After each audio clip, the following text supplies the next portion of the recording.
সংবাদ সবাইকে স্বাগত জানাচ্ছি। আমি ফিরোজ তোহা। শুরুতেই সংবাদ শিরোনাম জানিয়ে দেব এই মুহূর্তে হাতে পাওয়া সর্বশেষ গুরুত্বপূর্ণ আপডেট বাংলা সংবাদ। শুরুতেই থাকছে যেভাবে ভারতে পালিয়ে যান আওয়ামী লীগের সাধারণ সম্পাদক ওবায়দুল কাদের।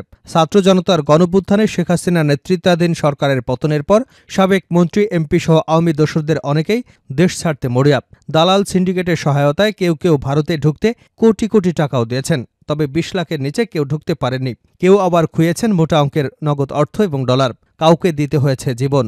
তবুও ভারতে পালিয়ে যাওয়ার মিছিল যেন থামছে না। এই সুবাদে ভারতে বাংলাদেশ সীমান্তের বিভিন্ন পয়েন্টে থাকা চিহ্নিত দালালরা ফুলে ফেঁপে উঠেছেন। প্রিয় দর্শক, ওবায়দুল কাদের বিভিন্ন সময় তার বক্তব্যে বলেছিলেন তিনি কখনো পালাবেন না, অথচ সেই ওবায়দুল কাদের ভারতে পালিয়ে গেছেন। ঠিক কিভাবে তিনি ভারতে পালালেন এ বিষয়ে থাকছে একটি তথ্যমূলক আলোচনার সঙ্গে থাকুন। এবারে জানাবো আনন্দবাজারের প্রতিবেদন, বাংলাদেশিদের ভিসা দেওয়ার বিষয়ে ভারতের যে সিদ্ধান্ত। বাংলাদেশের পরিবর্তিত রাজনৈতিক প্রেক্ষাপট এবং আপৎকালীন বা চিকিৎসার প্রয়োজন ছাড়া আপাতত বাংলাদেশি নাগরিকদের জন্য কোনো ভিসা না দেওয়ার সিদ্ধান্ত নিয়েছে ভারত। পরিস্থিতি স্বাভাবিক হলে বিষয়টি পুনর্বিবেচনা করবে দেশটি। জানাবো দুঃসংবাদ, চট্টগ্রামে তেলবাহী জাহাজে ভয়াবহ অগ্নিকাণ্ড। চট্টগ্রামের কর্ণফুলী জেলার ডলফিন জেটিতে বাংলার জ্যোতি নামের একটি তেলবাহী জাহাজে ভয়াবহ অগ্নিকাণ্ড ঘটেছে। আগুন নিয়ন্ত্রণে কাজ করছে ফায়ার সার্ভিসের ৮টি ইউনিট। সোমবার রাত ১১টার দিকে এই অগ্নিকাণ্ডের ঘটনা ঘটে। ফায়ার সার্ভিস এবং সিভিল ডিফেন্স চট্টগ্রাম কার্যালয়ের মোবিলাইজিং অফিসার কফিল উদ্দিন এ বিষয়টি নিশ্চিত করেছেন। এদিকে ডিবি হেফাজতে সুলতান মনসুর। কানাডা থেকে দেশে ফিরতে হজরত শাহজালাল আন্তর্জাতিক বিমানবন্দরের ইমিগ্রেশন থেকে আটক ডাকসুর সাবেক ভিপি সুলতান মোহাম্মদ মনসুর আহমেদ, তাকে ডিবি হেফাজতে নেওয়া হয়েছে। সোমবার ভোরে কানাডা থেকে দেশে ফেরার পর বিমানবন্দরের ইমিগ্রেশন থেকে তাকে আটক করে ডিবি পুলিশ হেফাজতে নেওয়া হয়েছে। জানিয়ে দেব তারেক রহমানের সব মামলা অন্তর্বর্তী সরকার প্রত্যাহার করবে আশা গয়েশ্বরের। বিএনপির ভারপ্রাপ্ত চেয়ারম্যান তারেক রহমানের বিরুদ্ধে অন্যায়ভাবে যেসব মামলা এবং সাজা দেওয়া হয়েছে সেসব মামলা সরকার প্রত্যাহার করবে বলে আশা প্রকাশ করেছেন বিএনপির স্থায়ী কমিটির সদস্য বাবু গয়েশ্বর চন্দ্র রায়। তিনি বলেন, আমি বিশ্বাস করি বর্তমান অন্তর্বর্তী সরকার উপলব্ধি করতে পারবেন যে রাজনৈতিক প্রতিহিংসা চরিতার্থ করবার জন্য খালেদা জিয়া এবং তারেক রহমানের প্রতি অবিচার করা হয়েছে। দীর্ঘদিন প্রবাসী থেকে তারেক রহমান দিনরাত পরিশ্রম করে জাতিকে সংগঠিত করতে সক্ষম হয়েছেন। তিনি আজকে বিএনপির সীমানা অতিক্রম করে জাতির নেতা হতে সক্ষম হয়েছেন। এবং সর্বশেষ জানাবো আন্তর্জাতিক সংবাদ, লেবানন জুড়ে ইসরায়েলের হামলায় নিহত আরও ১০৫। লেবানন জুড়ে হামলা অব্যাহত রেখেছে ইহুদিবাদী ইসরায়েল। সর্বশেষ হামলায় আরও শতাধিক মানুষ প্রাণ হারিয়েছেন এবং আহত হয়েছেন আরও ৩.৫ শতাধিক মানুষ। লেবাননের রাজনৈতিক নেতারা ইসরায়েলে এই হামলা এবং হত্যাকাণ্ডকে গণহত্যা বলে অভিহিত করেছেন। এতক্ষণ শিরোনাম শুনছিলেন, এবার বিস্তারিত। প্রিয় দর্শক, আপনি যদি এই চ্যানেলে নতুন হয়ে থাকেন, ভিডিওটি দেখতে দেখতে চ্যানেলটি সাবস্ক্রাইব করে আমাদের সঙ্গেই থাকুন। আর এই ভিডিও সম্পর্কে আপনি আপনার মূল্যবান মতামতটি কমেন্ট বক্সে জানিয়ে দিন। আর হ্যাঁ প্রিয় দর্শক, জানিয়ে দিন ভিডিওটি কোথা থেকে দেখছেন। যেভাবে ভারতে পালিয়ে যান ওবায়দুল কাদের। ছাত্র জনতার অভ্যুত্থানে শেখ হাসিনার নেতৃত্বাধীন সরকার পতনের পর সাবেক মন্ত্রী এমপি সহ আওয়ামী দোসরদের অনেকেই দেশ ছাড়তে মরিয়া। দালাল সিন্ডিকেটের সহায়তায় কেউ কেউ ভারতে ঢুকতে কোটি কোটি টাকাও দিয়েছে, তবে ২০ লাখের নিচে কেউ ঢুকতে পারেনি। কেউ আবার খুঁয়েছেন মোটা অঙ্কের নগদ টাকা এবং ডলার। কাউকে দিতে হয়েছে জীবনও। তবুও ভারতে পালিয়ে যাবার মিছিল যেন থামছেই না। এই সুবাদে ভারত বাংলাদেশ সীমান্তের বিভিন্ন পয়েন্টে থাকা চিহ্নিত দালালদের বেপরোয়া অবস্থা। অভিযোগ আছে ভিআইপিদের অনেকে পার হওয়ার সময় দুদেশের প্রশাসনের লোকজনদের সহায়তা নিয়েছেন। যদিও এ বিষয়ে কেউ মুখ খুলতে নারাজ। আওয়ামী দোসরদের সাজানো প্রশাসন হওয়ায় কৃতজ্ঞতা প্রকাশ করতে অনেকেই তাদের নির্বিঘ্নে দেশ ছাড়তে সব ধরনের সহায়তা দিয়েছে এবং এখনও দিচ্ছে। হাসিনা পালিয়ে যাবার পর ৫ই অগাস্ট মধ্যরাতে খোদ আওয়ামী লীগের সাধারণ সম্পাদক ওবায়দুল কাদের যশোর চলে যান। সেখানে তাকে গুরুত্বপূর্ণ একটি নিরাপদ স্থানে আশ্রয় দেওয়া হয়। পরদিন তিনি বিশেষ প্রহরায় সীমান্ত অতিক্রম করেন। বিষয়টি যশোর এবং বেনাপোলের বেশ কয়েকটি দায়িত্বশীল সূত্র নিশ্চিত করেছে, তবে তারা পরিচয় প্রকাশের কথা বলতে নারাজ।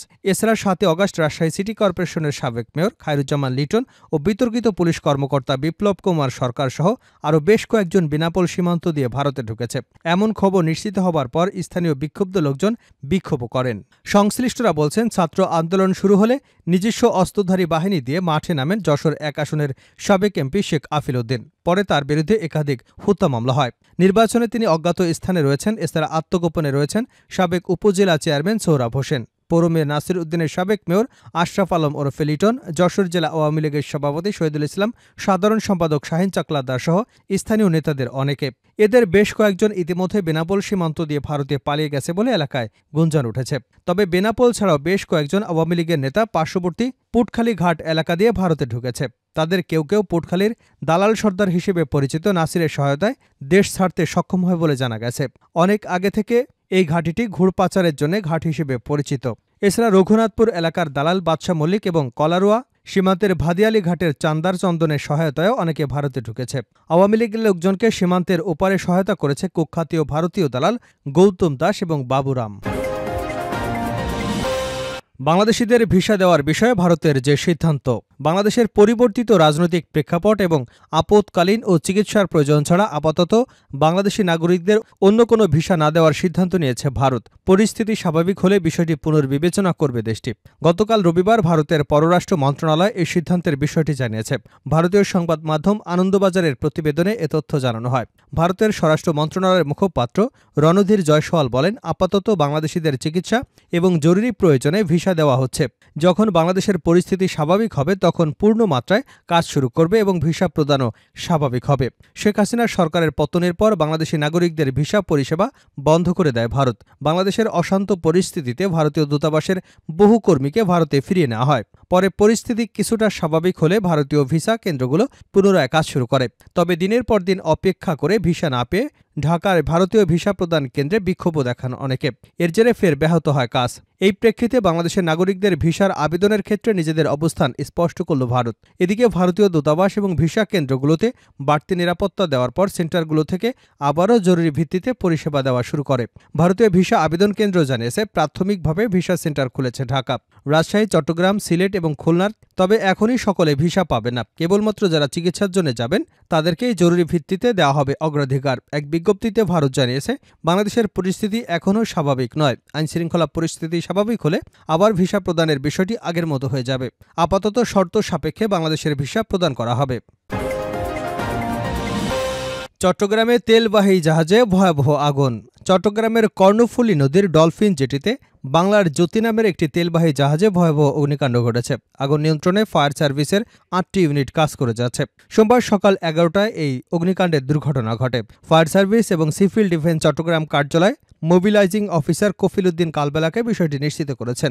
তিনি বলেন, ১১টায় আগুন লাগে। প্রথমে ফায়ার সার্ভিসের ২টি টিম আগুন নেভাতে আসে, কিন্তু আগুনের ভয়াবহতা বৃদ্ধি পাওয়ার পর ৬টি টিমকে যুক্ত করা হয়। বর্তমানে ৮টি টিম কাজ করছে। কিভাবে আগুনের সূত্রপাত হয়েছে তা এখনও জানা যায়নি, পরে জানানো হবে।